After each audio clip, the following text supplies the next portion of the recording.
Hello everyone, তোমরা সবাই কেমন আছো? আশা করি সবাই ভালো আছো। তো এটা আমার ফার্স্ট ব্লগ। তো আমি দিদিদের বাড়িতে এসেছি ভাগ্নির অন্নপ্রাশন উপলক্ষে। এই যে প্যান্ডেল পুরোটা কমপ্লিট হয়নি এখনও, সবই শুরু করেছে প্যান্ডেল দেওয়া। ভেতরেরটা কমপ্লিট হয়ে গেছে, বাইরেরটা এখনও বাকি আছে।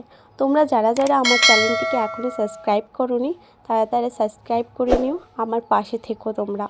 আমি যেহেতু ইউটিউবে নতুন, তো তোমরা আমার একটু পাশে থেকো।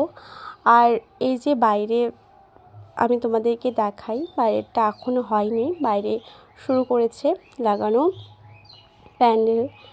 এই দেখো বাইরেরটা কিন্তু এখনও হয়নি কমপ্লিট, এখন লাগাচ্ছে প্যান্ডেল। এই যে, আর এই যে আমার ভাগ্নি যার অন্নপ্রাশন আমার কোলে আছে। আর আজকে চলছে লেপালেপি বাড়ি ঘর। কালকে অনেকগুলো লেপে রেখেছিল, আজকে এই ঘরটা এখন আমি যেহেতু এখনও শুরু হয়নি, সব কিছু রেডি করা হচ্ছে।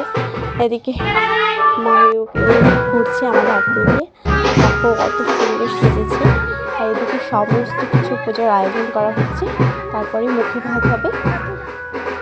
এখানে পুজোর সমস্ত কিছু ব্যবস্থা চলছে। এদিকে আমরা সবাই আছি, এই যে ক্যামেরাম্যান, এখানে আমরা ফটো তুলছিলাম। আর এখানে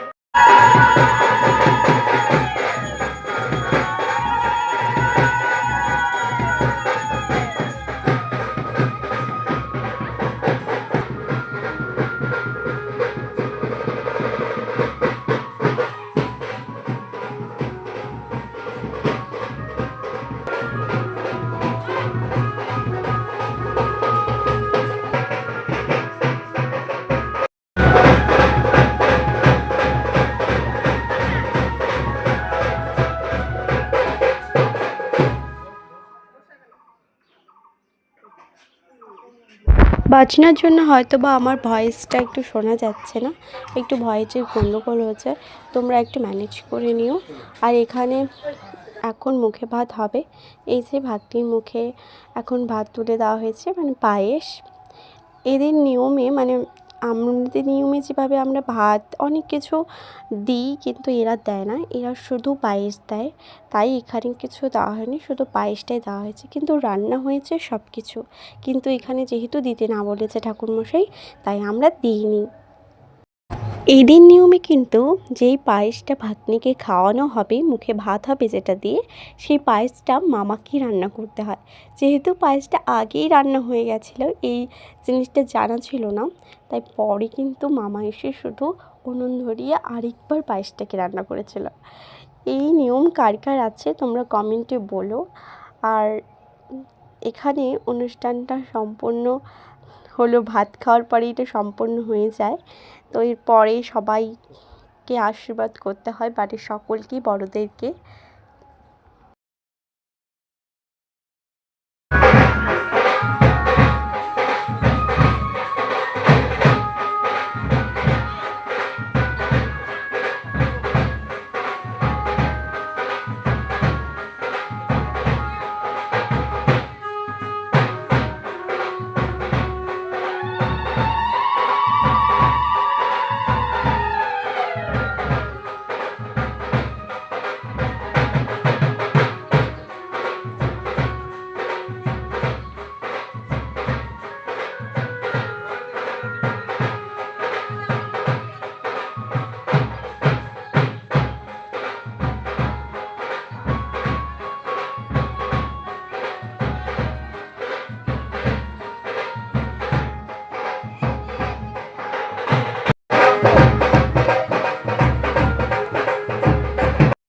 দেখো এখানে ও গীতাটাকে উঠিয়েছে। এখানে যে নুনটা থাকে, পেন সব কিছু দেওয়ার পর সোনার উপর পয়সা, কলম, খাতা সব কিছু দিয়েছে। ও কিন্তু গীতাটাকে চেঞ্জ করেছে, দেখো গীতাটাকে ও নিয়ে খাচ্ছে।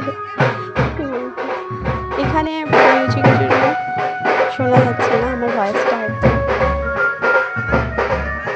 এখন কিন্তু অনুষ্ঠান শেষ, শুধু সবাই আশীর্বাদ করবে ভাগ্নিকে, তাহলেই অনুষ্ঠান শেষ হয়ে যাবে।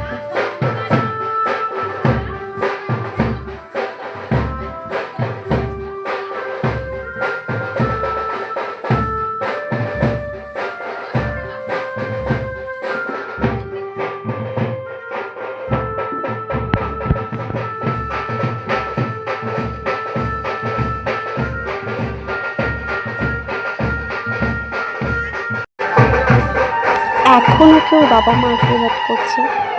ওর কাছ থেকে যদি গীতাটা নিয়ে নেওয়া হয় ও প্রচণ্ড কান্না করছে।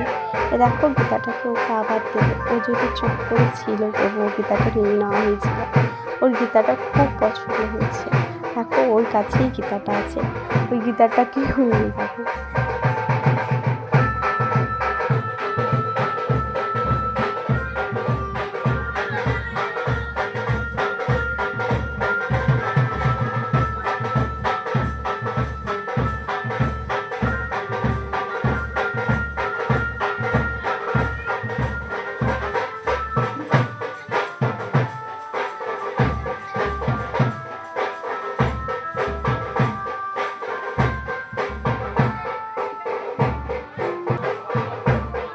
এখন একে একে সবাই আশীর্বাদ করবে। ওর ঠাকুরদা ঠাকুরমা আশীর্বাদ করছে, তারপর ওর জেঠু আর বড় মা দুজনে আশীর্বাদ করছে। তারপরে আমার বড় মাকে আশীর্বাদ করবে।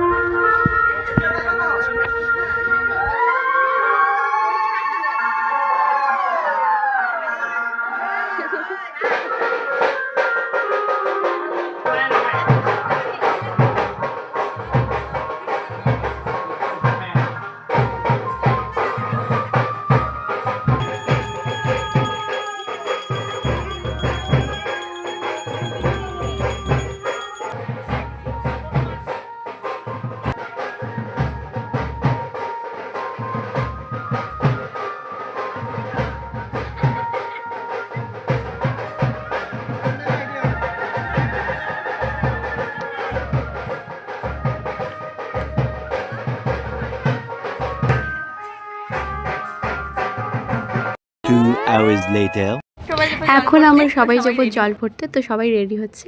আমার রেডি হওয়া কমপ্লিট, এখন আমরা যাব।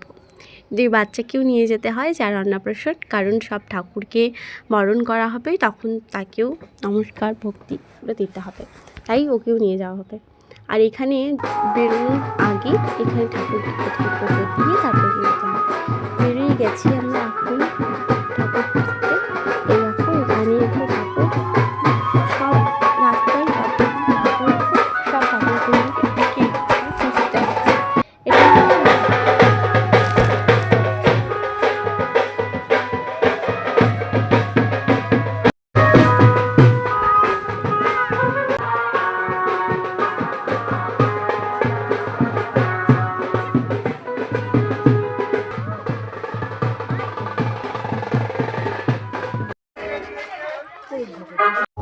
এই জায়গাটা আমি শুরু থেকে ভিডিও করিনি।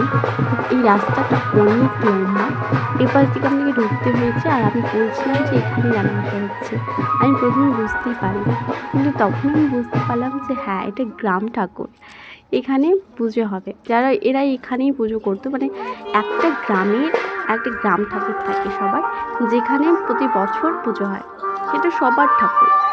তো এখানে এখন পুজো করতে এসেছি।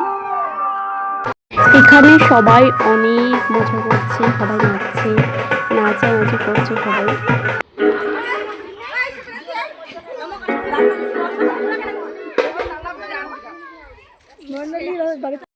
এই দেখো ইউ কতগুলো নাচ করছে ওর দাদা, মানে ওর চাইছে দিদি চাইছে।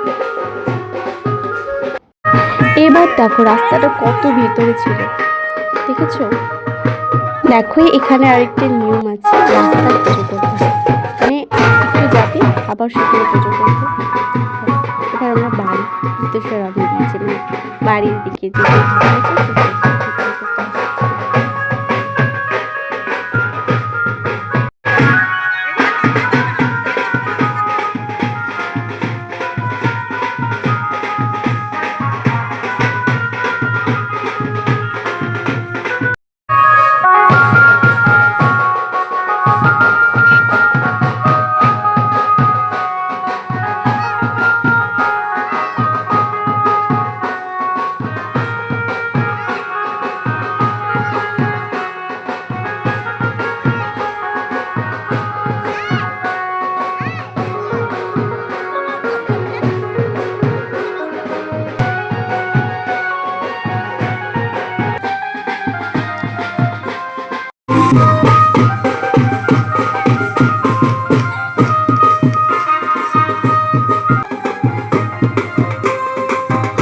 থ্যাংক ইউ সবাইকে ভিডিওটা শেষ পর্যন্ত দেখার জন্য।